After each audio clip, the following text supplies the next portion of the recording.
മലയാളത്തിലെ പ്രമുഖ ചാനലുകളിൽ നിന്നും പ്രമുഖ പത്രപ്രവർത്തകരെ അടർത്തിയെടുത്തൊരു പുതിയ ചാനൽ വരികയാണ് ബിഗ് ടി വി. ആ ബിഗ് ടി വിയുടെ അമരത്ത് വരുന്നത് ശ്രീ അനിൽ അരൂരാണ്. അദ്ദേഹം നേരത്തെ ഫ്ലവേഴ്സ് ചാനൽ, അതേപോലെ 24 ചാനൽ, അതേപോലെ മഴവിൽ മനോരമ, മനോരമ ചാനൽ, ഏഷ്യാനെറ്റ് പ്ലസ്, അതേപോലെ തന്നെ റിപ്പോർട്ടർ ചാനൽ തുടങ്ങി CTV വരെ പ്രവർത്തിച്ച ശേഷമാണ് ഇപ്പോൾ പുതിയ ചാനലുമായി രംഗത്ത് വരുന്നത്. ഹൈദരാബാദ് കേന്ദ്രീകരിച്ച് പ്രവർത്തിക്കുന്ന ഈ ചാനലിൻ്റെ കേരളത്തിൻ്റെ മാനേജിംഗ് ഡയറക്ടറാണ് ശ്രീ അനിൽ അരൂർ. നമസ്കാരം. നമസ്കാരം. അതായത് കേരളത്തിൽ വലിയ വിപ്ലവം സൃഷ്ടിക്കാൻ പോകുന്ന, വലിയ മാറ്റങ്ങൾ ഉണ്ടാക്കാൻ പോകുന്ന, വലിയ കോളിളക്കം ഉണ്ടാക്കാൻ പോകുന്ന ഒരു പുതിയ ചാനൽ വരുന്നു. അതിൻ്റെ മാനേജിംഗ് ഡയറക്ടറാണ് താങ്കൾ എന്നാണ് ഇതുവരെയുള്ള എൻ്റെ അറിവ്. സത്യത്തിൽ താങ്കൾ ആരാണ്? ഞാൻ കഴിഞ്ഞ ഒരു 30 വർഷമായിട്ട് മീഡിയ ഫീൽഡിൽ പ്രവർത്തിച്ചു വരുന്ന ഒരാളാണ്. എൻ്റെ പോസ്റ്റ് ഗ്രാജുവേഷൻ കഴിഞ്ഞ് ബോംബെയിൽ അവിടെ ഒരു അഡ്വർടൈസിംഗ് കമ്പനിയിൽ സ്റ്റാർട്ട് ചെയ്തു. പിന്നെ ഞാൻ അതുവഴി ഏഷ്യാനെറ്റിൽ, രാജീവിലെത്തി, ഏഷ്യാനെറ്റിലെത്തി, ഏഷ്യാനെറ്റ് പ്ലസ് തുടങ്ങി.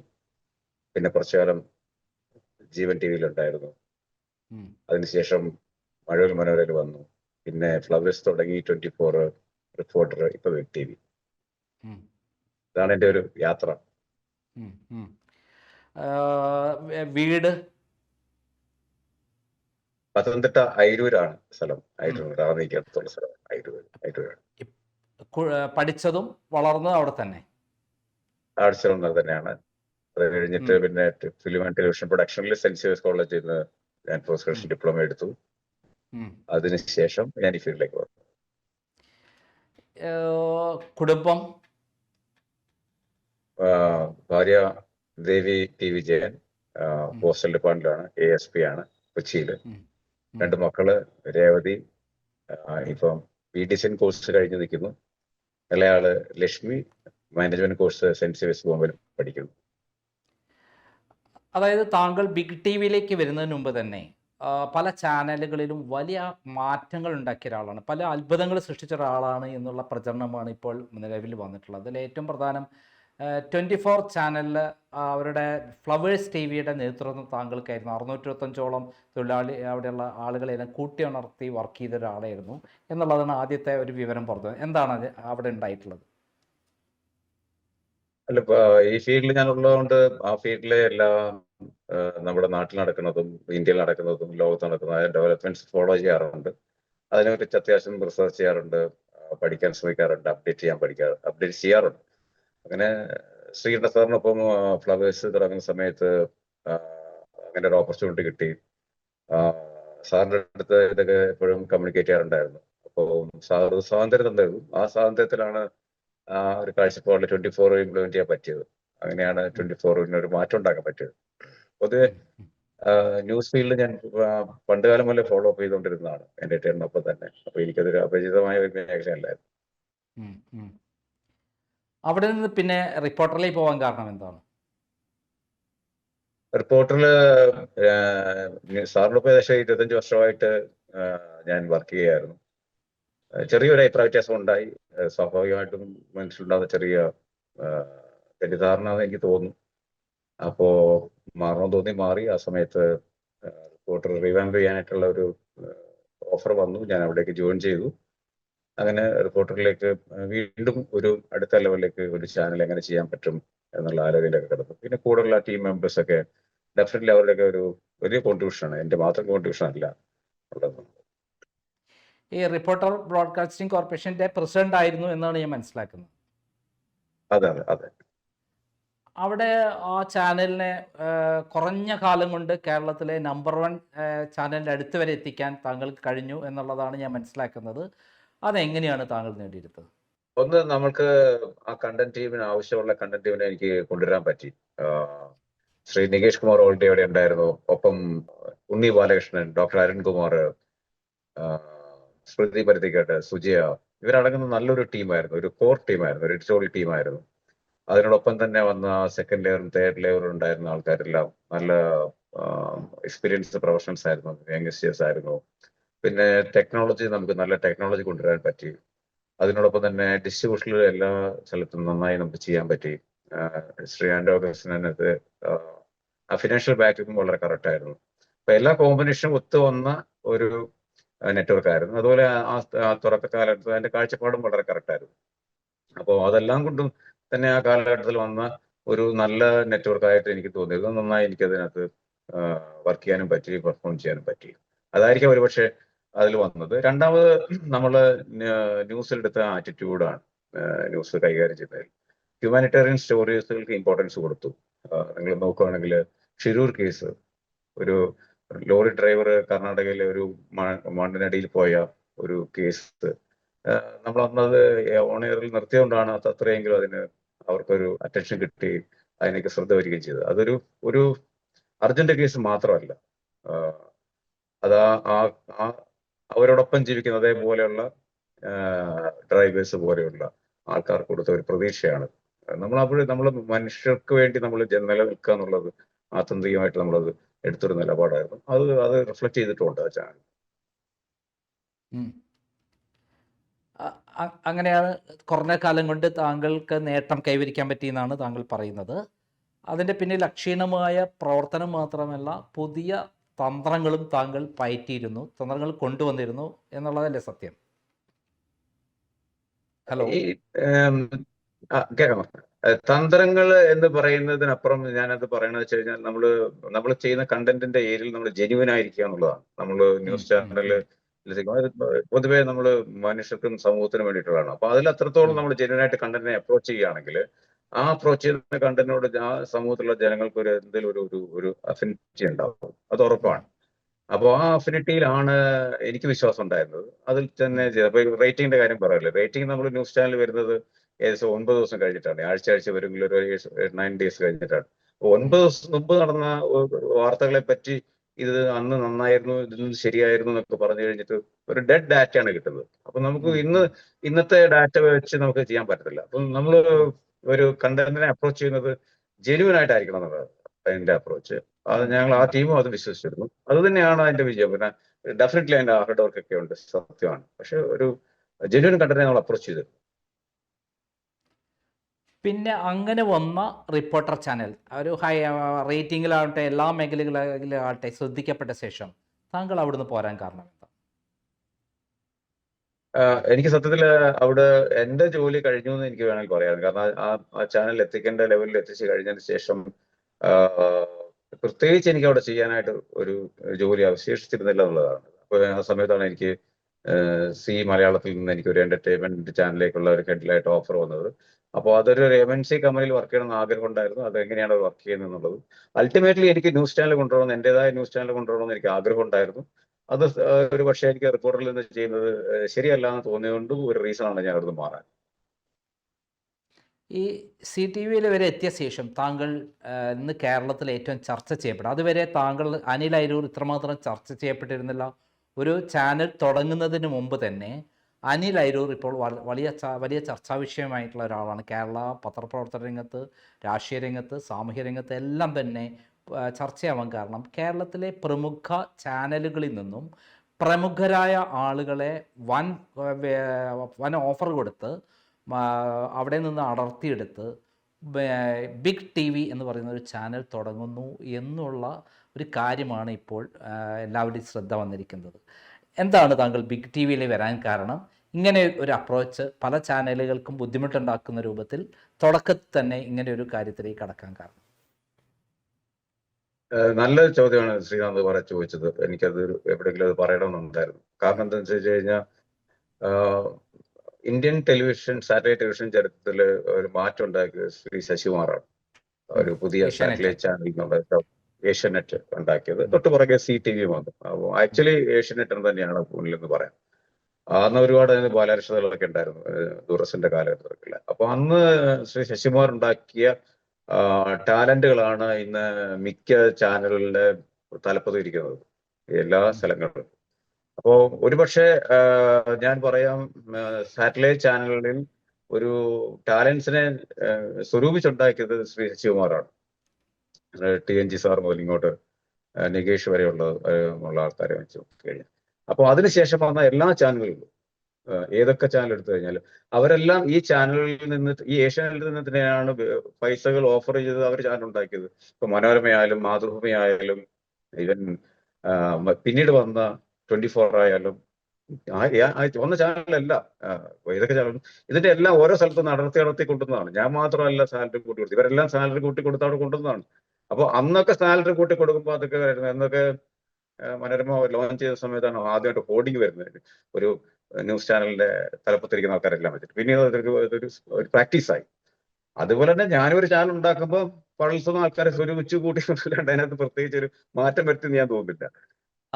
അവിടെ ഒരു പ്രധാനപ്പെട്ട ഒരു കാര്യമുണ്ട്. എല്ലാവരും നടത്തിയെടുത്തത് അവർക്ക് നിലനിൽപ്പ് ഒരു പരിധിവരെ നിലനിർത്തിയും കൊണ്ടാണ്.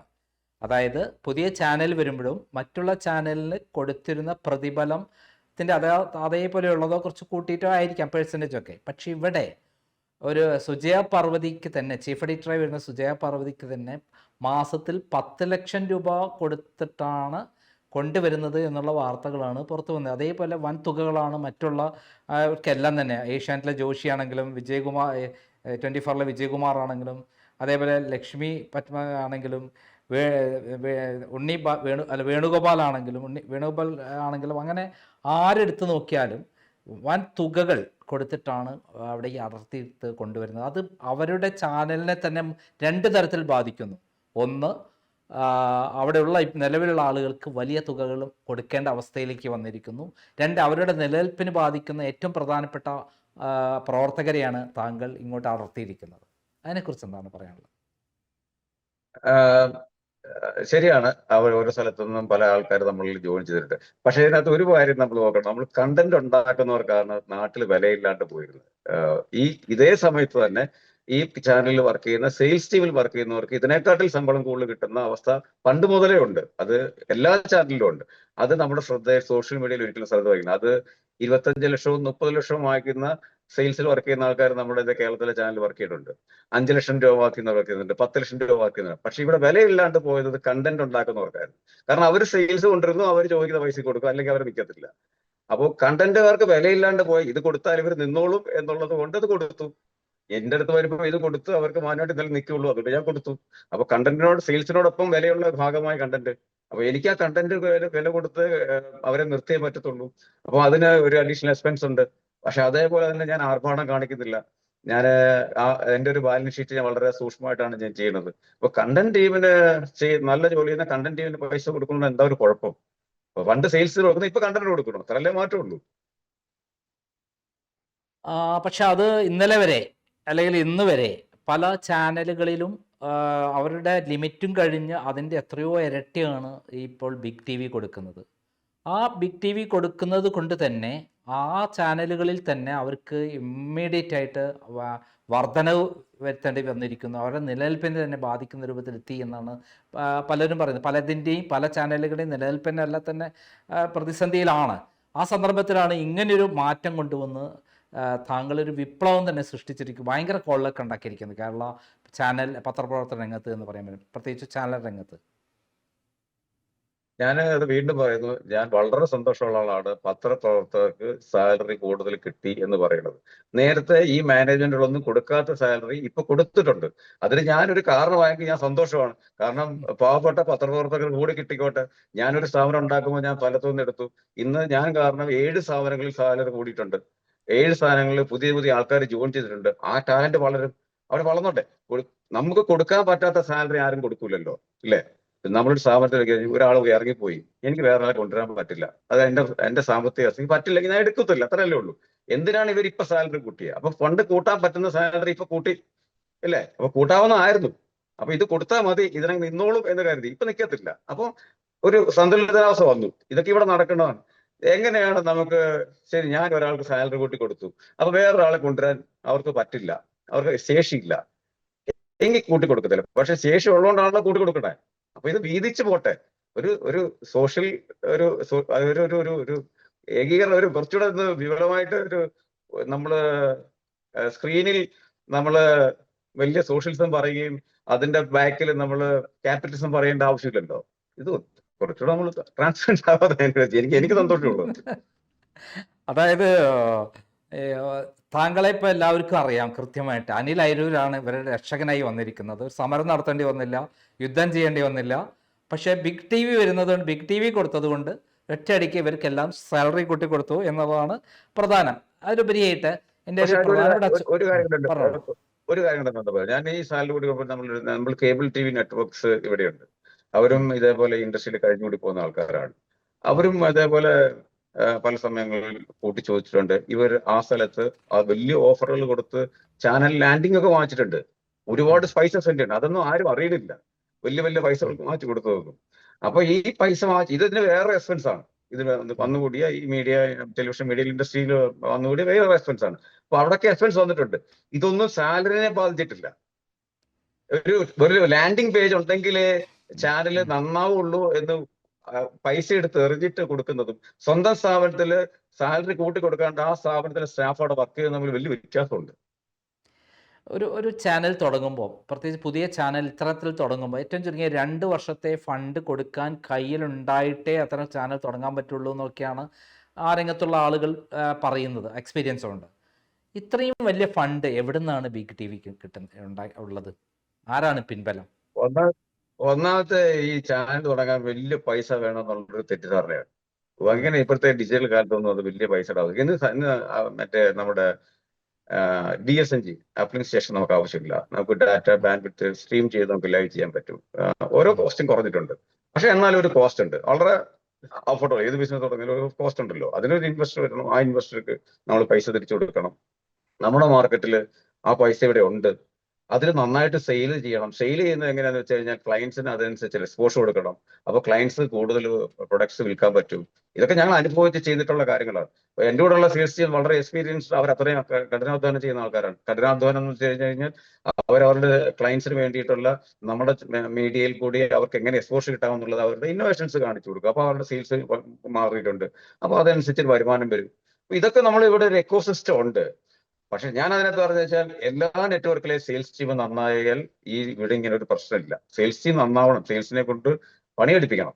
പണിയെടുപ്പിച്ച് കഴിഞ്ഞാൽ ഈ പ്രശ്നം മാറും. ഇതിൽ നിന്ന് വലിയ വരുമാനം, ലാഭം ഉണ്ടാക്കുന്ന വലിയ ബിസിനസ് ഒന്നും അല്ലല്ലോ പത്രപ്രവർത്തനവും ഇവിടുത്തെ അങ്ങനത്തെ മീഡിയകളൊന്നും. അങ്ങനൊന്നും അല്ല. ഇവിടെ വലിയ കോമ്പറ്റീഷൻ, മൾട്ടിനാഷണൽ കോമ്പറ്റീഷൻ ഒക്കെ ഉണ്ട്. അപ്പോൾ അതിന് നമുക്ക് ചെയ്യാൻ പറ്റുന്നതിന് ഒരു മാന്യമായ ജോലി ചെയ്ത് മാന്യമായ ശമ്പളം കിട്ടുന്ന രീതിയിൽ നമുക്ക് ഇവിടെ നിർത്താൻ പറ്റും. അതില് ഞാൻ പണ്ട് പറഞ്ഞില്ലേ, ഇവിടെ നമ്മളുടെ ഇതിനെക്കാട്ടിൽ അപ്പുറത്തെ പല ഡൊമൈൻസിൽ ഇതിനെക്കാട്ടിൽ ഒരുപാട് ശമ്പളം എക്സ്പെൻസ് ഉള്ള ഡൊമൈൻസ് നമ്മുടെ കൂടെ FMCG ഇല്ലേ, നാട്ടിലില്ലേ. അവിടെയൊക്കെ ഉണ്ട്. പക്ഷെ ഒരു എക്കോസിസ്റ്റം നിലനിൽക്കണമെന്നുണ്ടെങ്കിൽ നമ്മൾ 360 ആംഗിളിൽ എന്തൊക്കെ എക്സ്പെൻസ് വരുന്നത്, അവിടെ എന്തൊക്കെ ചെയ്യാൻ പറ്റും എന്നുള്ളതിനെ പറ്റി നമുക്കൊരു ധാരണ വേണം. ആ ധാരണ അതിനകത്ത് നമുക്കൊരു എക്സ്പീരിയൻസ് ഉണ്ട്, നമുക്ക് ടാലന്റ് ഉണ്ടെങ്കിൽ അത് അവിടെ നിലനിൽക്കും. ഇപ്പൊ എന്റെ നെറ്റ്വർക്ക് അല്ല, ഏത് നെറ്റ്വർക്ക് നിലനിൽക്കും. അതായത് സാറ്റലൈറ്റ് ചാനൽ തുടങ്ങണമെങ്കിൽ കേരളത്തിൽ മാത്രമല്ല, ഇന്ത്യയിലെ വിവിധ തലസ്ഥാനങ്ങളിലും അടക്കം, വിവിധ സ്ഥലങ്ങളിലടക്കം ഓഫീസ് വേണം, വാഹനം വേണം, പ്രവർത്തകർ വേണം, അതിനുള്ള സംവിധാനങ്ങൾ വേണം. അതിന് ഏറ്റവും പുതിയ ടെക്നോളജി ഉപയോഗിക്കണം. അതെല്ലാം തന്നെ കോടിക്കണക്കിന് രൂപയുടെ ഇൻവെസ്റ്റ്മെൻ്റ് ആണ്. മാത്രമല്ല 2 വർഷത്തേക്ക് വരുമാനം വേറെ വന്നില്ലെങ്കിൽ, ലാഭമില്ലെങ്കിലും സ്ഥിരമായി സാലറി കൊടുക്കാനുള്ള സംവിധാനങ്ങളും ഏറ്റവും ചെലവിനും പൈസ വേണം. അതൊരു കോടിക്കണക്കിന് രൂപ തന്നെയല്ലേ അതിന് എക്സ്പെൻസ് വരുന്നത്. ശരിയാ ശ്രീ നന്ദകുമാർ പറഞ്ഞത്. 2 വർഷത്തെ പൈസ കൂട്ടി വെച്ചിട്ട് തുടങ്ങേണ്ട ബിസിനസ് അല്ല ഇത്. കാരണം നമ്മളെ ഈ പരിപാടി നമുക്ക് മര്യാദയ്ക്ക് ചെയ്യാൻ അറിയാമെന്നുണ്ടെങ്കിൽ വരുമാനം വന്നുകൊണ്ടിരിക്കും. അതിനകത്ത് ഏറ്റക്കുറച്ചിലുണ്ടാവും. അത് മാനേജ് ചെയ്ത് പോയാൽ മതി. അല്ലാണ്ട് അതിനകത്ത് ഇത് 2 വർഷം ഒരു പരസ്യവും ഇല്ലാണ്ട് നമ്മൾ നിലനിർത്തുക, അങ്ങനെ ഒരു പരസ്യം അതിന് ആവശ്യമാണ്. ആവശ്യമുള്ള പരസ്യങ്ങൾ വന്നുകൊണ്ടേയിരിക്കും. ക്ലയൻസുകൾ ഓൾറെഡി കേരളത്തിലുള്ളതാണ്. 68,000 കോടിയുടെ FMCG ബിസിനസ് നടക്കുന്ന കേരളത്തിൽ നമ്മളെ സാറ്റലൈറ്റ് ചാനലിന്, ന്യൂസ് ചാനലിന്റെ നമ്മളുടെ വരുമാനം എല്ലാം കൂടെ നോക്കിക്കഴിഞ്ഞാൽ ഒരു 300-350 കോടിയുണ്ട്. ഇവിടുത്തെ മെയിൻ എന്റർടൈൻമെന്റ് ചാനലിന്റെ വരുമാനം തന്നെ 350 കോടിയാണ്. അപ്പൊ നമ്മളെ എവിടെയാണ് കേരളത്തിൽ വരുമാനം നിൽക്കുന്നത് നിങ്ങൾ ആലോചിച്ച് നോക്കും. താങ്കൾ അത്രയും പുതിയൊരു ചാനലാണ് കേരളത്തെ സംബന്ധിച്ചിടത്തോളം. താങ്കൾ ഇത്രയും ആത്മവിശ്വാസത്തിലാണുള്ളത്? അല്ല, ആത്മവിശ്വാസം എന്നല്ല, നമുക്ക് അറിയാവുന്ന ഞാൻ പറഞ്ഞില്ല, എന്റെ 30 വർഷത്തെ മീഡിയ എക്സ്പീരിയൻസ്. ഞാൻ ടെലിവിഷൻ മീഡിയയിൽ മാത്രമേ വർക്ക് ചെയ്തിട്ടുള്ളൂ. എനിക്ക് ആ മീഡിയയിൽ നടക്കുന്ന സംഭവങ്ങളുടെ വളർച്ചയും തളർച്ചയും ഞാൻ കണ്ടുകൊണ്ടിരിക്കുകയാണ്. അപ്പോൾ നമുക്ക് ചെയ്യാൻ പറ്റാവുന്ന ആത്മവിശ്വാസമുള്ള ഏരിയയിൽ മാത്രം ചെയ്താൽ മതില്ല. അറിയാത്ത പണി ചെയ്യാൻ പറ്റില്ല. അറിയാത്ത പണി ചെയ്തിട്ട് നമുക്ക് ഫീലർ ഉണ്ടാവില്ല. അപ്പൊ എനിക്ക് അതുകൊണ്ടാണ് ഞാനിത് പറഞ്ഞത്. ഈ ഫീൽഡിലെ എല്ലാ സാധ്യതകളും കുറവുകളും മനസ്സിലാക്കിയിട്ടാണ് അതനുസരിച്ചുള്ള ആൾക്കാരെ ഞാൻ കോർഡിനേറ്റ് ചെയ്ത് കൊണ്ടുവന്നത്. ഇതിലെ പ്രഗത്ഭരായ ആളുകളെയാണ് വളർത്തിയെടുത്ത് കൊണ്ടുവന്നത് എന്നുള്ളത് യാതൊരു സംശയമില്ല. താങ്കൾ എത്രമാത്രം ഇതിന്റെ ചീഫ് എഡിറ്ററായിട്ട് പ്രവർത്തിക്കുന്ന സുജയ് പർവതി, താങ്കൾ എത്രമാത്രം അവരിൽ പ്രതീക്ഷ അർപ്പിക്കുന്നു? അവരൊരു ഒരു ജെന്യുവൻ ജേർണലിസ്റ്റ് ആണ്. Genuine journalist. ഞാൻ അവരോടൊപ്പം 24 വർക്ക് ചെയ്തിട്ടുണ്ട്, റിപ്പോർട്ടറിൽ വർക്ക് ചെയ്തിട്ടുണ്ട്. വളരെ ഹാർഡ് വർക്കിംഗ് ആണ്, നല്ല കാഴ്ചപ്പാടുള്ളതാണ്.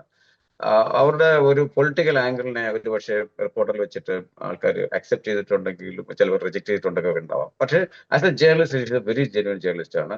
അവർക്ക് കാഴ്ചപ്പാടുണ്ട്. അപ്പോൾ അവരെ പോലുള്ള യങ് ആൾക്കാരാണ് നമ്മൾ പുതിയ ആ, ആ, പുതിയ പുതിയ ചുമതലകൾ ലഭിക്കേണ്ടത്. ഇപ്പൊ ഞാൻ ഏഷ്യാനെറ്റ് പ്ലസിൽ എനിക്ക് തോന്നുന്നത് ഒരു 30 വയസ്സുള്ളപ്പോഴാണ് ഏഷ്യാനെറ്റ് പ്ലസിന്റെ ലോഞ്ച് ചെയ്യാനായിട്ട് എന്നെ ഏൽപ്പിച്ചത്. വളരെ ചെറിയ പ്രായത്തിൽ. ഞാൻ അന്ന് കെ മാധവനും മോഹൻ നായർ അന്നുണ്ടായിരുന്ന സിഇഒയും ഒക്കെയാണ് എന്നെ ആ ദൗത്യം ഏൽപ്പിച്ചത് അവിടെ. അപ്പോൾ അവര് അങ്ങനെ തന്നെ എനിക്ക് ഒരു ഓപ്പർച്യൂണിറ്റി കണ്ടുകൊണ്ടാണ് എനിക്ക് അങ്ങനെ ഒരു ബോൾഡ്നെസ് ക്രിയേറ്റ് ചെയ്യാൻ പറ്റും. അപ്പം പുതിയ തലമുറയ്ക്ക് നമ്മൾ വഴി മാറി കൊടുക്കണം, അവരെ നമ്മൾ കാര്യങ്ങൾ ഏൽപ്പിക്കണം. ചില തെറ്റുകളുണ്ടാവും, മിസ്റ്റേക്കുകളുണ്ടാവും, പക്ഷെ നമുക്ക് പുറകിൽ കറക്റ്റ് ആവുന്നേ ഉള്ളൂ. ഒരു കൂട്ടായ്മയിൽ കൊണ്ടുപോകുന്നേ ഉള്ളൂ. പക്ഷെ പുതിയ യങ് ബ്ലഡിനെ, ഇത് മാത്രമല്ല സുജിയുടെ താഴെയുള്ളവരും പറയണം, പുതിയ പുതിയ യങ് ബ്ലഡിനെ നമ്മൾ കൊണ്ടുവന്ന് അവരെ ഗ്രൂം ചെയ്ത് കൊണ്ടുവരണം. വയസ്സായാൽ കഴിഞ്ഞാൽ ഉടനെ ചീഫ് എഡിറ്റർ ആകുക എന്നുള്ള കാഴ്ചപ്പാട് മാറണം. അതായത് പുതിയ കാഴ്ചപ്പാടാണ് താങ്കൾക്കുള്ളത്. അതോടൊപ്പം ഒരു പ്രധാനപ്പെട്ട കാര്യം, ഇപ്പോൾ പുതിയതായി വന്ന വാർത്ത, കേരളത്തിൽ തുടങ്ങുന്നു എന്ന് പറഞ്ഞ് കേരള ഓഫീസ് തുടങ്ങി ഉള്ള പ്രവർത്തനത്തിന് ഇറങ്ങിയ ശേഷം ഇവരെല്ലാം ഹൈദരാബാദിലേക്ക് മാറ്റപ്പെടുന്നു, ഹൈദരാബാദ് ഓഫീസിലാണ് ഇവരുടെ പ്രവർത്തനം എന്നുള്ള വാർത്തകളാണ് വരുന്നത്. ഇത് എത്രമാത്രം ശരിയാണ്? ഇപ്പൊ ഞാനിരുന്ന് ശ്രീ നന്ദകുമാർ സംസാരിക്കുന്നത് ഹൈദരാബാദിലെ ഹോട്ടലിൽ നിന്നിട്ടാണ്. ഇവിടെ ഞങ്ങൾ ഏകദേശം 110 പേര് കേരളത്തിൽ നിന്ന് ഇവിടെ ഞങ്ങൾ വന്നിട്ടുണ്ട്. ഹൈദരാബാദിൽ ഞങ്ങൾക്ക് ഇവിടെ തെലുങ്ക് ചാനലുണ്ട്. ഇതിന്റെ റിവാമ്പ് ഓൾറെഡി ഇവിടെ സ്റ്റുഡിയോ ഞങ്ങൾ സ്ട്രക്ചർ ചെയ്തിരിക്കുകയായിരുന്നു. മാർച്ച് സെക്കൻഡ് വീക്കിൽ വരാനായിരുന്നു നമ്മൾ പ്ലാൻ ചെയ്തിരുന്നത്. പക്ഷേ ഇലക്ഷൻ കാരണം നമ്മളത് വളരെ പെട്ടെന്ന് ഈ തൊട്ടടുത്ത ദിവസങ്ങളിൽ ലോഞ്ച് ചെയ്യാൻ തീരുമാനിച്ചു. അപ്പോൾ ആ പ്രീപോൺ ചെയ്തതിന്റെ ഭാഗമായിട്ട് നമ്മൾ പെട്ടെന്ന് ആ സെറ്റപ്പ് സ്ട്രക്ചർ നമ്മൾ ഇങ്ങോട്ട് മാറ്റി. മാർച്ച് 15 മുമ്പ് ഞങ്ങൾ കേരളത്തിലാണ് ഞങ്ങൾ കൊണ്ടന്നൂരാണ് ഞങ്ങളുടെ ഓഫീസ്. അവിടെ സ്റ്റുഡിയോ എല്ലാം ഏകദേശം ഒരു 80% വർക്ക് കഴിഞ്ഞു. അവിടെയാണ് വരിക. താങ്കൾ ഇതിൻ്റെ അകത്ത് ഒരു പ്രധാനപ്പെട്ട ഒരു ചർച്ചാ വിഷയമായിട്ടുള്ളത് രേവന്ത് റെഡ്ഡിയുടെ ചാനലാണ്. അതായത് തെലങ്കാന മുഖ്യമന്ത്രി രേവന്ത് റെഡ്ഡിയുടെ ചാനൽ, രേവന്ത് റെഡ്ഡിയുടെ പണമാണ് ഇതിൻ്റെ പിന്നിൽ നിന്നൊക്കെ വലിയ പ്രചരണം നടക്കുക. അത് എത്രമാത്രം ശരിയാണ്? ഇത് എൻ്റെ പാർട്ണർ ശ്രീ വിജയ് റെഡ്ഡി ബ്രദർ ഇവിടെ തെലങ്കാനയിലെ DCCയുടെ ഒരു മെമ്പറാണ്.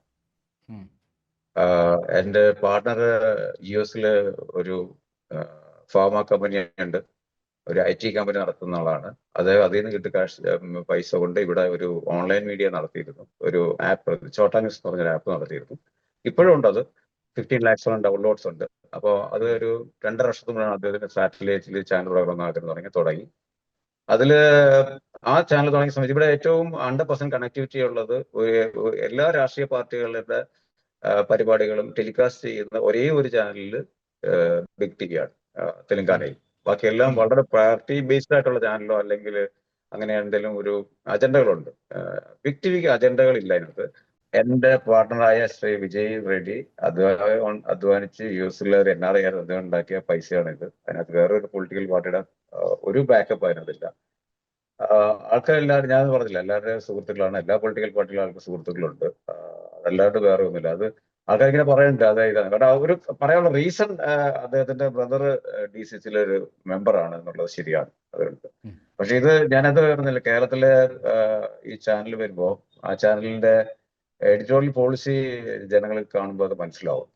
നമ്മളത് ഒരു പൊളിറ്റിക്കൽ പാർട്ടിയുടെ ബാക്കപ്പിനോ ഒരു പൊളിറ്റിക്കൽ പാർട്ടിയുടെ പ്രൊട്ടക്ഷനോ അല്ലെങ്കിൽ ഒരു പൊളിറ്റിക്കൽ പാർട്ടിയുടെ വിച്ച്ഹണ്ട് ചെയ്യാനോ ഉള്ള, അത് പൊളിറ്റിക്കൽ അല്ല, ഇനി പേഴ്സണാലിറ്റീസ് വിച്ച്ഹണ്ട് ചെയ്യാനുള്ള ഒരു മീഡിയ അല്ല നമ്മൾ ബിൽഡ് ചെയ്യണത്. അത് ക്രിട്ടിക്കലായിരിക്കും. അതെല്ലാ പാർട്ടിയോടും അവർ ചെയ്യുന്ന കാര്യങ്ങളിൽ വിമർശനം ഉണ്ടാവും, പൊളിറ്റിക്കൽ ലീഡേഴ്സിന് വിമർശനം ഉണ്ടാവും, പൊളിറ്റിക്കൽ പേഴ്സണാലിറ്റീസിന് വിമർശനം ഉണ്ടാവും. പക്ഷെ അത് അജണ്ട വെച്ചിട്ടായിരിക്കത്തില്ല.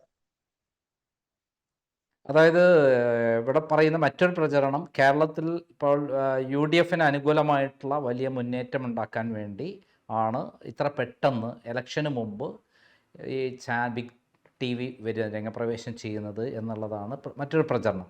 അതിനെക്കുറിച്ചും എന്താണ് അങ്ങേക്ക് പറയാനുള്ളത്? നമ്മൾ മലയാളികളോട് ചോദിക്കുന്നത് അവരുടെ കോമൺ സെൻസിനെ ക്വസ്റ്റ്യൻ ചെയ്തതാണ്. കേരളത്തിൽ ഒരു ഒരു ചാനൽ തുടങ്ങി കോൺഗ്രസിനെ രക്ഷിക്കാൻ പറ്റുമെന്ന് ഏതെങ്കിലും മലയാളി ഏതെങ്കിലും കോൺഗ്രസ്സുകാരന് വിശ്വസിക്കുമെന്ന് തോന്നില്ല. കോൺഗ്രസ് തന്നെ ഒരു ചാനൽ ഉണ്ടല്ലോ അവിടെ, പിന്നെ എന്തിനാ അഡീഷണൽ ഒരു ചാനൽ? അപ്പൊ അതൊക്കെ അത് കോൺഗ്രസ് പോട്ട് ഒരു ചാനൽ ഇവിടെ കൈരളിക്ക് ചാനലുണ്ട്, കൈരളിനെ അത് രക്ഷിക്കാൻ പറ്റിയോ? CPM കൈരളിയെ രക്ഷിക്കാൻ പറ്റിയോ? ഇല്ല. പക്ഷെ അവർ ഓരോരുത്തർ അവരുടെ പൊളിറ്റിക്കൽ ഉണ്ട്, ഉണ്ട്. പക്ഷെ അത് അവരുടെ താല്പര്യങ്ങളായിരിക്കാം. ഞാൻ പറഞ്ഞ അങ്ങനെ കേരളത്തിലെ ഒരു പാർട്ടിയെ രക്ഷിക്കാൻ ഒരു ചാനലിലോ പത്രത്തിലോ ഒന്നും പറ്റുന്നില്ല. അത് ഞങ്ങളുടെ പോളിസി അങ്ങനെ അതൊരു അജണ്ട അല്ല. അത് വരുമ്പോ ചാനലിൽ വരുന്ന പോളിസി വരുമ്പോൾ നിങ്ങൾക്ക് മനസ്സിലാവും പ്രേക്ഷകർക്ക്. അതായത് പുതിയ സ്റ്റൈലിൽ പുതിയ രീതിയിലായിരിക്കും ഇപ്പോൾ ഈ ചാനൽ വരിക. ആരോട് മുഖം നോക്കാതെയുള്ള നമ്മൾ സമീപനമായിരിക്കും നമുക്കുണ്ടാവുക. ആര് തെറ്റ് ചെയ്താലും തുറന്നു പറയുക, അതേപോലെയുള്ള വാർത്തകളായിരിക്കും വരിക എന്നുള്ളതാണ് അങ്ങ് പറയുന്നത്. തീർച്ചയായിട്ടും നന്ദകുമാർ, അത് തന്നെ ആയിരിക്കും. കാരണം എന്ന് വെച്ചാൽ ഞാൻ പുതിയ ശൈലി എന്നുള്ള വാക്ക് ഞാൻ യൂസ് ചെയ്യാൻ ഉദ്ദേശിക്കുന്നില്ല. കാരണം അങ്ങനെ ഒരു പുതിയ ശൈലി ഇല്ല. കാരണം വാർത്ത എവിടെ ഉണ്ടാകുന്നു, വാർത്ത കൊടുക്കുന്നോ ഇല്ലയോ എന്നുള്ളത് പ്രശ്നമേ ഉള്ളൂ. ഇപ്പൊ ചിലർ കൊടുക്കുന്നുണ്ടാവില്ല. ഇവിടെ കള്ളം പറയുന്ന മാധ്യമങ്ങളുണ്ടെന്ന് ഞാൻ പറയുന്നില്ല. മേ ബി വാർത്തകൾ കൊടുക്കാണ്ടിരിക്കുന്ന അവസ്ഥ ഉണ്ടാവും. ചിലപ്പോൾ ചില പാർട്ടിനെ കൂടുതൽ സപ്പോർട്ട് ചെയ്യുന്ന മീഡിയകൾ ഉണ്ടാവാം. പക്ഷെ മീഡിയ എപ്പോഴും ഉള്ളത് നല്ലതാണ്. എത്രത്തോളം മീഡിയകൾ വരുമ്പോൾ അത്രത്തോളം നോയ്സ് സമൂഹത്തിൽ ഉണ്ടാവും. അത് കൂടുതൽ ശ്രദ്ധയിലേക്ക് വരികയൊക്കെ ചെയ്യും. അപ്പം പ്രശ്നങ്ങൾക്ക് സൊല്യൂഷൻസ് കൂടുതൽ ഉണ്ടാവും എന്നുള്ളതിന്റെ കാര്യം. അതല്ലാണ്ട് ബിഗ് TV വന്ന് ഇത് ഒരു വലിയ മാറ്റങ്ങൾ ഉണ്ടാക്കുമെന്ന് ഞാനൊന്നും പ്രതീക്ഷിക്കുന്നില്ല. ഞങ്ങൾ ചെയ്യാനുള്ള വർക്കുകൾ ഭംഗിയായി ഞങ്ങൾ ചെയ്യും. അത് ചെയ്യാൻ പറ്റാത്ത ദിവസം ഇത് അടച്ചു പൂട്ടുകയും ചെയ്യും. പ്രത്യേകിച്ചും മറ്റു ചാനലുകൾക്ക് ഭീഷണിയായിക്കൊണ്ടാണ് ബിഗ് TV വരുന്നതെന്ന് താങ്കൾ തന്നെ നേരത്തെ ഇൻഡയറക്റ്റായി സമ്മതിച്ചു കഴിഞ്ഞിട്ടുണ്ട്. പലർക്കും പ്രശ്നമുണ്ടായിട്ടുണ്ട്. അങ്ങനെ പാടില്ല. അവരുടെ പ്രോഫിറ്റിൽ കുറവുണ്ടാവുമെങ്കിൽ അത് എന്റെ കുറ്റമല്ല. അല്ല, അവർക്ക് ഇന്നലെ വരെ ഉണ്ടായിരുന്ന അവരുടെ വരുമാനം നല്ലൊരു പങ്ക് വീണ്ടും അവിടെ വർക്ക് ചെയ്യുന്നവർക്ക് കൊടുക്കേണ്ട അവസ്ഥയിലേക്ക് വന്നു. അപ്പോൾ അവർക്ക് ഏറ്റവും അധികം അതിനുള്ള കാരണക്കാരൻ അങ്ങാണെന്ന് അങ്ങ് കൃത്യമായി സമ്മതിച്ചിട്ടുള്ളതാണ്. അപ്പം കുറച്ചുകൂടെ അധ്വാനിച്ച് വർക്ക് ചെയ്യട്ടെ, അപ്പൊ കുറച്ചുകൂടെ അവർക്ക് വരും. ഇപ്പൊ അത്ര അധ്വാനം ഇല്ലാണ്ട് കിട്ടുന്ന പൈസയാ. അപ്പം ബിഗ് TV വരുമ്പോൾ തീർച്ചയായും അവരുമായിട്ടാണ് മത്സരിക്കുക. മുമ്പ് ഉണ്ടായിരുന്ന മാതിരിയല്ല. മുമ്പ് ഒരു ചാനൽ വന്നു, അവരുടേതായ പ്രത്യേകതകൾ മറ്റുള്ളവർക്കൊന്നും ബാധിക്കില്ല. അതേസമയത്ത് ഇപ്പോൾ ബിഗ് TV വരുമ്പോൾ അവരുടെ ഏറ്റവും പ്രധാനപ്പെട്ട പ്രവർത്തകരെ അടർത്തിയെടുത്തിരിക്കുന്നു. അപ്പം അവർ ചാലഞ്ച് ചെയ്തുകൊണ്ടാണ് നിൽക്കുന്നത്. ഏഷ്യാനെറ്റിന് മുതൽ ഏറ്റവും മുൻപന്തിയിൽ നിൽക്കുന്ന ഏഷ്യാനെറ്റ് മുതൽ റിപ്പോർട്ടറും 24ഉം മാതൃഭൂമിയും മനോരമയൊക്കെയുള്ള കേരളത്തിലേക്ക് ഈ മത്സരത്തിനിടയിൽ എത്ര സമയം കൊണ്ട് നമുക്ക് ഏറ്റവും മുൻപന്തിയിലെത്താൻ പറ്റും? ഇതില് മുൻപന്തിയിൽ ഒരു വാർത്ത ചാനൽ ചെയ്ത് ഞാനത് ഒന്നുകൂടെ പറഞ്ഞു, റേറ്റിംഗ് നമ്മളുടെ ഒരു പോപ്പുലാരിറ്റി മാനദണ്ഡമല്ല. അതൊരു കൊമേഴ്സ്യൽ സെയിലിന് വേണ്ടി ഉപയോഗിക്കുന്ന ഒരു കറൻസിയാണ്. അപ്പൊ അൺഫോർച്ചുനേറ്റ്ലി അത് പറഞ്ഞ് അതിന്റെ റേറ്റിംഗ് മാനദണ്ഡങ്ങൾ പറഞ്ഞ് അത് നമ്മൾ ഒരു പോപ്പുലാരിറ്റി മാനദണ്ഡമാക്കി മാറ്റി.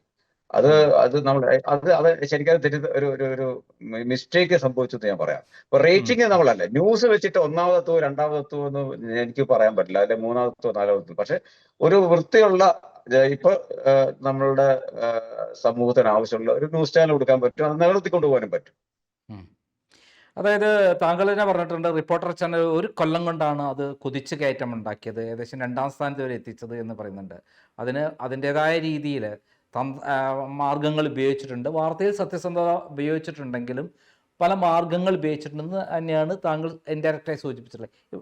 ഇവിടെ അങ്ങനെ ഒരു സമീപനം തന്നെ ആയിരിക്കുമോ? മാർഗങ്ങൾ ഇതിന് സമീപിച്ചാൽ ഞങ്ങൾക്ക് നമ്മളുടെ റിപ്പോർട്ടർ TVയിലെ നാഷണൽ അഡ്വർടൈസ്മെന്റ് കിട്ടിയത് ഏകദേശം 1 വർഷം കഴിഞ്ഞിട്ടാണ്. അപ്പോൾ എന്റെ ഓർമ്മ ശരിയാണെങ്കിൽ ബാക്കി എല്ലാം കേരളത്തിലെ ക്ലയൻസിനെ കൊണ്ടിട്ടാണ് അത് നിലനിന്ന് പോകുന്നത്. Day 1 മുതൽ അതിനകത്ത് പരസ്യം ഉണ്ടായിരുന്നു.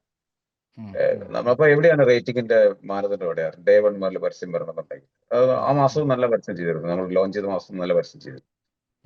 വെറുതെ ഒരു ക്ലയന്റ് പരസ്യം നമ്മൾ ചെയ്തില്ല, അവർക്ക് അതിന്റെ എക്സ്പോഷർ കിട്ടിയെങ്കിലേ ചെയ്യത്തുള്ളൂ. അതിനുള്ള അത്രേ ഉള്ളൂ, അതിനകത്ത് സ്ട്രാറ്റജി അത്രേ ഉള്ളൂ. നമ്മള് ഇതെല്ലാം പത്രത്തിലാണെങ്കിലും ഫ്രണ്ട് പേജ് ജാക്കറ്റും അകത്തും ബാക്കിലും ഒക്കെ പരസ്യം കൊടുക്കുന്നില്ലേ? നമ്മൾ ഒരു നിലനിൽപ്പിന്റെ ഭാഗമല്ലേ, എല്ലാ ഇൻഡസ്ട്രിയുടെയും ഭാഗമല്ലേ, ഒരു വാണിജ്യം എല്ലാം അതിന്റെ ഭാഗമല്ലേ. അത്രേ ഉള്ളൂ, ഇതിനും അത്രേ ഉള്ളൂ. ഞാൻ ഇപ്പോഴും പറഞ്ഞില്ലേ, ഞാൻ എന്താ പറയുക, ഇതിനകത്ത് ഈ ഇന്റർവ്യൂ ഒരിക്കൽ കൂടെ ഞാൻ പറയാൻ ആഗ്രഹിക്കുന്നത്, ഏത് മലയാളം ടെലിവിഷൻ നെറ്റ്വർക്കുകളിൽ നഷ്ടത്തിൽ ഉം, പോകുന്നുണ്ടെങ്കിൽ അതിന്റെ ഉം, ഉത്തരവാദിത്വം മാനേജ്മെന്റിന്റെ സെയിൽസ് ടീമിന്റെയും മാത്രം ഉത്തരവാദിത്വം, അത് കണ്ടന്റ് ടീമിന്റെ അല്ല.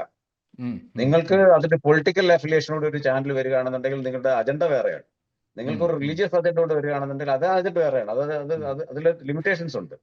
അതല്ലാണ്ട് ഒരു ചാനലോട് വന്നിട്ട് നിങ്ങൾ സഫർ ചെയ്യുന്ന ലോസ് പോകുന്നുണ്ടെങ്കിൽ ആ മാനേജ്മെന്റ് ആ സെയിൽസ് ടീമിനെ നന്നായി കൊണ്ടു നടക്കാൻ പറ്റാത്തതുകൊണ്ട് മാത്രമാണെന്നുള്ളതാണ് അതിന്റെ അർത്ഥം, വേറെ ഒന്നുമല്ല.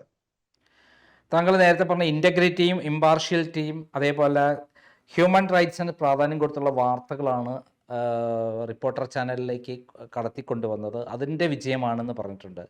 അതേ Correct. ഫോളോപ്പ് തന്നെയായിരിക്കും ഇവിടെയും. തീർച്ചയായിട്ടും അത് തന്നെയല്ലോ. ഞാൻ ഇപ്പോൾ റിപ്പോർട്ട് ടി വി ഒരാളോ അല്ലെങ്കിൽ ഒരു 5 റിപ്പോർട്ട് ടി വി വന്നാൽ തീരാത്ത മുതൽ പ്രശ്നങ്ങൾ നാട്ടിലും രാജ്യത്തുമുണ്ട്. ഉം, അപ്പോ ഉം, നമ്മൾ അതിനൊരു വ്യക്തി ഒരു കൈത്താങ്കൂടെ എന്ന് പറയുന്നുള്ളൂ, അല്ലാണ്ട് അത് മറച്ചു വെച്ചിട്ടൊരു സ്ട്രാറ്റജി ഒന്നും അല്ല. ഉം, ഉം. ഇത്രയധികം കൊട്ടിഘോഷിച്ച് വലിയ തോതിൽ സാലറി കൊടുത്ത് ഇങ്ങനെ വന്ന ഒരു സംഭവം ഏതെങ്കിലും തരത്തിൽ പരാജയപ്പെടുമെന്ന് താങ്കൾ മനസ്സുകൊണ്ട് എവിടെയെങ്കിലും ചിന്തിക്കുന്നുണ്ടോ? അതിനകത്ത് ഞാൻ നേരത്തെ പറഞ്ഞതും കൂടെ ആഡ് ചെയ്യാം. കാരണം ഞാൻ ഞാനത് നമ്മുടെ ശ്രീധരൻ സാറ് ഏഷ്യാനിൽ വർക്ക് ചെയ്തപ്പോൾ സാർ എനിക്ക് അന്ന് മനോരമ ശ്രീധരൻ സാറിനെ ഹയർ ചെയ്യുമ്പോൾ, മഴവിൽ മനോരമയെ ഹയർ ചെയ്യുമ്പോൾ കൊടുത്തിട്ട് ഹയർ ചെയ്തു. ഉം, ഉം, മാത്രമല്ല അന്ന് അത് കൂടാണ്ട് ശ്രീധരൻ സാറിന് അന്ന് അവിടെ ഒരു സീരിയൽ ചെയ്യാനും സാറിന്റെ ഷോ ചെയ്യാനുള്ള പ്രൊജക്റ്റും കൊടുത്തിരുന്നു. അപ്പൊ ഉം, ഉം, ഇത്രയും വലിയ ഓഫർ ഉണ്ട്. ഒരുപക്ഷെ കേരളത്തിലെ ഉം, ഏറ്റവും വലിയ ഓഫർ കൊടുത്തിട്ടാണ് മനോരമ ശ്രീധരൻ നായരെ നമ്മള് മഴവിൽ മനോരമയിലേക്ക് കൊണ്ടുവന്നത്. അന്ന് സോഷ്യൽ മീഡിയ ഒന്നും ഇത്ര ഇല്ലാത്ത കാരണം ആരും അത് അറിഞ്ഞില്ല. ഉം, ഉം, ഇന്ന് ഉം, സോഷ്യൽ മീഡിയ ഉള്ള കാരണം ആൾക്കാർ അറിയണമെന്നുള്ളൂ. അപ്പൊ 2010 അത്ര കൊടുക്കാൻ പറ്റുമെങ്കിൽ 2025 മീഡിയക്ക് എന്താകുക എന്നുള്ളത് താങ്കൾക്ക് തന്നെ ഊഹിച്ചറിയാവുന്ന കാര്യമാണ്. ഉം, ഉം, അപ്പം ഉം, ഇതൊരു ഞാൻ വീണ്ടും പറഞ്ഞു, നമ്മുടെ സ്റ്റാഫിന് പൈസ കൊടുക്കണമെങ്കിൽ അത് ഇത്ര രൂപ വേണം, നമുക്ക് ചെലവ് ഇത്ര വേണം. ബാക്കി ചെലവാക്കാൻ പറ്റാത്ത ചിലർ ഒരുപാട് പൈസ നമ്മൾ പരസ്യത്തിന് കൊടുക്കുന്നുണ്ട്. ഞാൻ ഹോർഡിങ്സ് പൈസ കൊടുക്കുന്നു, ഡിസ്ട്രിബ്യൂഷൻ ഒരുപാട് പൈസ ആവശ്യം, ഒരുപാട് താങ്ങാൻ പറ്റാത്ത അതല്ലാത്ത ചിലർ ഒരുപാട് ചെയ്യുന്നുണ്ട്. ആർഭാടങ്ങൾ ഒരുപാട് ചെയ്യുന്നുണ്ട് ന്യൂസ് ചാനലിൽ. അപ്പൊ ഉം. അതൊക്കെ ഒന്ന് കുറച്ച് കഴിഞ്ഞാൽ ഇതൊക്കെ ബെറ്റർ ആക്കാവുന്നേ ഉള്ളൂ. അപ്പൊ എന്റെ ചാനലിലെ കുറവുകൾ മിനിമലൈസ്ഡ് ആണ്. പക്ഷെ കൊടുക്കേണ്ട നല്ല വർക്ക് ചെയ്യാൻ പിന്നെ കണ്ടന്റ് ടീമിന് ഞാൻ പൈസ കൊടുക്കുന്നതുകൊണ്ട് സത്യമാണ്. അത് ഞാൻ നിഷേധിക്കുന്നില്ല, അത് ആവശ്യമാണ്. ഈ ചാനലിന് ഇന്ത്യയിൽ എല്ലാ സ്ഥലത്തും നെറ്റ്വർക്ക് റെഡിയായി കഴിഞ്ഞു. എല്ലായിടത്തും നമ്മുടെ 100% നെറ്റ്വർക്കിൽ നമ്മൾ ഫൈനലായി കഴിഞ്ഞു. അതായത് ഇപ്പോൾ നിലവിൽ എന്തായാലും തെലുങ്കാനയിലുണ്ട്. അതിനോട് തന്നെ അനുബന്ധിച്ചിട്ട് എല്ലാ സ്ഥലത്തും നെറ്റ്വർക്ക് എല്ലാം റെഡിയാണ്. അതെ, നെറ്റ്വർക്ക് നമ്മൾ അതിന്റെ ഒരു ബാക്ക് ബോൺ ആണല്ലോ. ഈ കേരളത്തിലെ ഇപ്പോൾ ഇലക്ഷനൊക്കെ നടക്കാൻ പോകുന്നു. കേരളത്തിന്റെ തെക്ക് മുതൽ വടക്ക് വരെയുള്ള എല്ലാ സ്ഥലത്തും സുസജ്ജമാണ് ഇപ്പം. അതെ, എല്ലാ സ്ഥലത്തും ഏ, അത് കിട്ടിയിട്ടില്ല. നമ്മൾ തുടങ്ങുന്നേ ഉള്ളൂ. നമ്മൾ ഒരു 3 ദിവസത്തിനുള്ളിൽ വീടുകളിലെത്തും. ഉം. ഏറ്റവും പുതിയൊരു കാര്യം ഇപ്പോഴുള്ള ഏറ്റവും ലേറ്റസ്റ്റ് ആയ ടെക്നോളജിയാണ് ഇതിൻ്റെ അകത്ത് ഉപയോഗിക്കാൻ പോകണം. അങ്ങനെ ടെക്നോളജി ഏറ്റവും മോഡേൺ ആയിട്ടുള്ള ടെക്നോളജി ഉപയോഗിക്കുന്നു, അതുകൊണ്ട് തന്നെ ചെലവ് ചുരുങ്ങുന്നു, അങ്ങ് ഇൻഡയറക്റ്റായി സൂചിപ്പിക്കുക. എന്താണ് ടെക്നോളജി? ഇപ്പൊ 24-ഉം റിപ്പോർട്ടറും നമ്മളിവിടെ വന്നു കഴിഞ്ഞാൽ ടെക്നോളജി യൂസ് ചെയ്തിട്ടുണ്ട്. ചെറിയ ചെറിയ മാറ്റങ്ങളൊക്കെ 24 റിപ്പോർട്ടിൽ വന്നിട്ടുള്ളൂ. 24 ബിഗ് ടി വരുമ്പോഴും ടെക്നോളജിയിൽ കാര്യമായ മാറ്റമില്ല. പക്ഷെ അതിന് അപ്ഡേഷൻസ് വന്നിട്ടുണ്ട്. അപ്പോൾ അപ്ഡേഷൻസ് നമുക്ക് ഗുണം ചെയ്യുന്നുണ്ട്. അപ്പോൾ അതിൽ ടെക്നോളജി ജനങ്ങൾക്ക് വിസിബിളായ രീതിയിൽ വലിയ മാറ്റം ഉണ്ടാക്കുമെന്ന് ചോദിച്ചു കഴിഞ്ഞാൽ ഉണ്ടാക്കത്തില്ല. കാരണം അത് ഓൾറെഡി നമ്മൾ 24 ചെയ്ത് കഴിഞ്ഞതാണ്. അതിനെ തന്നെ വലിയ മാറ്റങ്ങളൊന്നും അല്ല റിപ്പോർട്ടർ ചെയ്തത്. പക്ഷെ ചെയ്ത ക്രിയേറ്റിവിറ്റിയിൽ മാറ്റമുണ്ട്. ആ മാറ്റം നമ്മളുടെ ബിഗ് ടിവിയിലും ചില ക്രിയേറ്റീവ് മാറ്റമുണ്ട്. പക്ഷെ കണ്ടന്റിനെ നമ്മൾ അപ്രോച്ച് ചെയ്യുന്ന വഴിയാണ് ഡിഫറെന്റ്. അത് ഞാൻ പറഞ്ഞു, അതുകൊണ്ട് അത് ഇപ്പൊ നമ്മള് ടെക്നോളജിയുടെ നമുക്ക് സ്പീഡിനൊക്കെ നമുക്ക് ഒരുപാട് ഗുണം ചെയ്യുന്നുണ്ട്, എക്സിക്യൂഷനിലൊക്കെ. അതേപോലെ തന്നെ ഇവിടെ താങ്കൾ പറഞ്ഞ ഒരു പ്രയോഗം ഞാൻ എവിടെയോ കേട്ടിരുന്നു. അതായത് ഇതിലുള്ള സ്റ്റാഫുകളെല്ലാം ഓണേഴ്സാണ്, അവരും കൂടെ പങ്കാളിയായിട്ടുകൊണ്ടാണ് ഈ ചാനൽ മുന്നോട്ട് പോകുന്നത് എന്ന് പറഞ്ഞ് അതെന്താണെന്ന് വിവരിക്കാമോ? ഇതില് നമ്മളുടെ ഒരു ഇപ്പം പബ്ലിക് ഇഷ്യൂവിന് നമ്മൾ പോകണമെങ്കിൽ പോലെ ഈ ചാനലിന്റെ ബാലൻസ് ഷീറ്റ് ആർക്ക് വേണമെങ്കിൽ പരിശോധിക്കുക, എടുക്കുകയും ചെയ്യാവുന്നതാണ്. അതിലെ ഒരു ലാഭം ഉണ്ടാകുന്ന സമയത്ത് ഒരു നിശ്ചിത ലാഭം ആ എംപ്ലോയീസിന് ഷെയർ ചെയ്യണമെന്നാണ് എന്റെയും എന്റെ പാർട്ണറുടെയും ആഗ്രഹം. അങ്ങനെയാണ് അത് ഒരു പ്രോഫിറ്റിലേക്ക് വരുമ്പോൾ അത് അത്രയും നമുക്ക് അത് അതുണ്ട്. ഇപ്പൊ ഞാൻ ആദ്യമായിട്ട് ഒരു പക്ഷേ ഒരു മീഡിയയിലല്ല, ഞാൻ നമ്മളിവിടെ ഇൻട്രൊഡ്യൂസ് ചെയ്തത് മെഡിക്കൽ ഫെസിലിറ്റിയാണ്. മെഡിക്കൽ ഫെസിലിറ്റി 100 വർക്ക് ചെയ്യുന്ന സ്റ്റാഫിനും ഹസ്ബൻഡിനും കുട്ടികൾക്കും 100% മെഡിക്കൽ ഇൻഷുറൻസ് ഫ്രീ ആണ്. അതായത് മെഡിക്കൽ ഇൻഷുറൻസ് എടുത്തതിന് ശേഷവും വരുന്ന എക്സ്പെൻസ് നമ്മൾ ബെയർ ചെയ്യാണ്. അതൊരു വലിയ കമ്മിറ്റ്മെന്റ്. എന്താണെന്ന് വെച്ച് കഴിഞ്ഞാൽ നമ്മുടെ ഒരു ഒരു സാധാരണ ഒരു സാലറിയിൽ ജീവിക്കുന്ന ആള് എന്തെങ്കിലും ഒരു ഹോസ്പിറ്റൽ കേസ് വന്നു കഴിഞ്ഞാൽ ഒരു 5-6 ലക്ഷം വന്നു കഴിഞ്ഞാൽ നമ്മൾ പെട്ടെന്ന് നമ്മുടെ എല്ലാ സാമ്പത്തിക അവസ്ഥയും തകരും. അതോടുകൂടി നമ്മൾ ഒരു പേഴ്സണൽ ലോൺ വാങ്ങിക്കുകയും പിന്നെ അതിനുവേണ്ടി കിടന്ന് കഷ്ടപ്പെടുകയും ചെയ്യുന്നത്. അപ്പൊ നമ്മൾ ചെയ്യുന്ന എക്സ്പെൻസുകൾ എന്താ? ഞാൻ ഹോർഡിങ്ങിന് മുടക്കുന്ന പൈസയെ ഞാൻ ഇൻഷുറൻസിന് കൊടുക്കുന്നുള്ളൂ, അല്ലെ എന്റെ സ്റ്റാഫിന് കൊടുക്കുന്നുള്ളൂ. എനിക്ക് എന്റെ സ്റ്റാഫിനെ പ്രൊട്ടക്ട് ചെയ്യേണ്ടത് എന്റെ ആവശ്യമാണ്. അവരുടെ ബുദ്ധിമുട്ട് എനിക്കറിയാം. ഞാനും അങ്ങനെ വളർന്നു വന്ന ആളാണ്. അപ്പോ മെഡിക്കൽ എന്ന് പറയുന്നത് നമ്മുടെ ജീവിതത്തിൽ വലിയൊരു ഒരു ഒരു ഒരു ഒരു ഭയപ്പെടുത്തുന്ന കാര്യമാണ് ഇക്കാലത്തെ ഒരു എക്സ്പെൻസ് എന്ന് പറഞ്ഞാൽ. അപ്പൊ അതിനൊരു സുരക്ഷിത ഉണ്ടായി കഴിഞ്ഞാൽ നമുക്ക് സമാധാനമായിട്ട് ജീവിക്കാൻ പറ്റും. ബാക്കി ആ എക്സ്പെൻസ് ഇത്രയല്ലേ വരുള്ളൂ. അത് നമുക്ക് നമ്മളെ കമ്പനിയിൽ വായിച്ചാൽ പോരെ. നിങ്ങൾ പറയുന്ന നമ്മൾ സാലറിനെക്കാട്ടിൽ ഞാൻ അത് കരുതുന്നത് ഈ ഒരു കാര്യമാണ്. അത് പലരും അതേ അറിഞ്ഞിട്ടില്ല. ഞാൻ എന്തുകൊണ്ട് തുടർന്ന് പറഞ്ഞതെന്ന് വെച്ച് കഴിഞ്ഞാൽ അതെന്റെ ഒരു എക്സ്പെൻസ് ആയിട്ട് ഞാൻ കണക്കാക്കിയിട്ടുണ്ട്. എന്റെ എക്സ്പെൻസിന്റെ പാർട്ടായിട്ട് ഞാൻ മാറ്റിയിട്ടുണ്ട്. അതിനും കൂടെ ഞാൻ അധ്വാനിക്കണം, എന്റെ സ്റ്റാഫ് അധ്വാനിക്കണം. എന്റെ സ്റ്റാഫിന് അറിയാം ഞാൻ ഇങ്ങനെ ഒരു എഫേർട്ട് എടുത്തിട്ടുണ്ട്, അതിനുവേണ്ടി എക്സ്ട്രാ അധ്വാനിച്ച് ആ പൈസയും കൂടെ കൊണ്ടുവരണമെന്ന് അറിയാം. അവർ അത്രയും അധ്വാനിക്കുന്നുണ്ട് അതിനുവേണ്ടി. ഞാൻ പറഞ്ഞ അതിന് മറ്റ് സ്ഥലങ്ങൾ മറ്റ് സ്ഥാപനങ്ങളും അത് ചെയ്യണമെന്ന് പറഞ്ഞു. കാരണം നമ്മുടെ സ്ഥാപനത്തിലെ ഒരു മെഡിക്കൽ ആവശ്യത്തിന് വേണ്ടിയിട്ട് നമുക്കൊരു MD-നെ ഒരു സ്റ്റാഫിന് പരിചയം ഉണ്ടെങ്കിൽ ചിലപ്പോൾ 2 ലക്ഷം രൂപ കിട്ടും, ഒരു 4 ലക്ഷം രൂപ കിട്ടും. പക്ഷെ എല്ലാവർക്കും പോയി MD അടുത്ത് ചോദിക്കാൻ പറ്റത്തില്ല, അങ്ങനെ സാഹചര്യം ഉണ്ടാവില്ല. നമ്മൾ എന്തിനാണ് നമ്മൾ കൂടെ ഇത്രയും പൈസയൊക്കെ മുടക്കി നമ്മൾ ഈ സ്റ്റാഫിനെ കൊണ്ട് നടക്കുമ്പോൾ അവരുടെ ഒരു വെൽഫെയർ നമ്മൾ ആലോചിക്കാത്ത എന്താണ്? അപ്പം അത് അതായത് താങ്കളുടെ കൂടെ പ്രവർത്തിക്കുന്ന എല്ലാവരെയും ഒരുമിച്ച് ഒരേപോലെ കൂട്ടിച്ചേർത്ത് അവരുടെയും ഉന്നമനം ലക്ഷ്യമാക്കിയാണ് ഈ പ്രവർത്തനം നടത്തുന്നത് എന്നാണ് പറയുന്നത്. അതോടൊപ്പം ഏറ്റവും പ്രധാനപ്പെട്ട ഒരു ചോദ്യം, ഇപ്പോൾ ഏറ്റവും ചർച്ചാ വിഷയമായ വ്യക്തിയാണ് കേരളത്തിൽ താങ്കൾ. ചാനൽ ഉടമകളുടെ ആണെങ്കിലും അവരുടെ പ്രവർത്തകരുടെ ആണെങ്കിലും മലയാളികളുടെ ആണെങ്കിലും ഇടയിൽ ഏറ്റവും ചർച്ച ചെയ്യപ്പെടുന്നത്. കാരണം ഇതിൽ പ്രമുഖ ചാനലുകളിലെ അവിടെ നിന്ന് അപ്രത്യക്ഷമായ പ്രമുഖ പ്രവർത്തകരെല്ലാം ഇവിടെയാണ് വരുന്നത്. അതോടൊപ്പം ഇതിനൊക്കെ പിന്നിൽ താങ്കളാണ് പ്രവർത്തിച്ചിട്ടുള്ളത് എന്നുള്ളതാണ് ചർച്ചാ വിഷയം. അപ്പോൾ താങ്കളിൽ നിന്ന് പഠിക്കേണ്ട പാഠം എന്താണ്? അതായത് താങ്കൾ ഓരോ സ്ഥലത്ത് നിൽക്കുമ്പോഴും അവിടെ വലിയ വിജയമുണ്ടാക്കി, എല്ലാ തരത്തിലും വിജയമുണ്ടാക്കിയിട്ടാണ് താങ്കൾ വരുന്നത്. അപ്പോൾ മറ്റുള്ള ചാനലുകാർ താങ്കളിൽ നിന്ന് പഠിക്കേണ്ട പാഠം എന്താണ്? എന്നിൽ നിന്ന് പഠിക്കുക എന്നല്ല, പക്ഷെ എന്റെ അനുഭവത്തിൽ ഞാൻ പറഞ്ഞു കൊടുക്കാൻ പറ്റുന്ന കാര്യം എന്താണെന്ന് വെച്ച് കഴിഞ്ഞാൽ സുഹൃത്തുക്കളെ പ്രൊഫഷണലായിട്ട് കാണാണ്ടിരിക്കുക, പ്രൊഫഷണൽസിനെ സുഹൃത്തുക്കളായിട്ട് ആക്കുക. നമുക്ക് എപ്പോഴും പറ്റുന്നതാണ് നമ്മുടെ ഒരു സുഹൃത്തിനെ നമ്മുടെ സംരംഭം ഉണ്ടാക്കാൻ കൂടെ നിർത്തും. അവസാനം അദ്ദേഹത്തിന് ഡ്രോബാക്ക് ഉണ്ടാവും, അത് നമ്മൾ സഹിക്കേണ്ടി വരും. അപ്പൊ അത് മാറ്റി നിർത്തി നമ്മൾ പ്രൊഫഷണൽസിനെ സുഹൃത്തുക്കളാക്കി കഴിഞ്ഞാൽ നമ്മളൊപ്പം നിൽക്കുന്ന പ്രൊഫഷണൽസ് ആയിരിക്കും. അതിൽ അമച്വർ നമ്മൾ മാത്രമേ ആവുള്ളൂ. അപ്പൊ തന്നെ ആ സംരംഭം വിജയിക്കാനുള്ള ഒരു മെയിൻ റീസണായി. എന്തായാലും ഞങ്ങൾക്ക് ഇങ്ങനെ ഒരു വിലപ്പെട്ട ഒരു ഇന്റർവ്യൂ തന്നതിൽ പ്രത്യേകം നന്ദി പറയുന്നു. കാരണം നാളെ കേരളത്തിൻ്റെ പല ഭാഗതയും നിർണ്ണയിക്കാൻ പറ്റിയ ഒരു വ്യക്തിത്വമാണ് താങ്കൾ എന്നുള്ള ഒരു ചർച്ചയാണ് നമ്മളെ മുന്നിലുള്ളത്. എന്തായാലും താങ്കൾക്കും താങ്കളുടെ സ്ഥാപനത്തിന് എല്ലാ ഭാവുകങ്ങളും നേരുന്നു. നന്ദി, നമസ്കാരം. താങ്ക് യു മിസ്റ്റർ നന്ദകുമാർ, ഇങ്ങനെ ഒരു അവസരം തന്നതും എൻ്റെ മനസ്സിലുള്ള ആശയങ്ങളൊക്കെ ഒന്ന് നിങ്ങളോട് ഷെയർ ചെയ്യാൻ പറ്റിയതും മറ്റുള്ളവരിൽ എത്തിക്കാൻ പറ്റിയ ഒരു സാഹചര്യം ഒരുക്കിയതും thank you so much. Okay, welcome.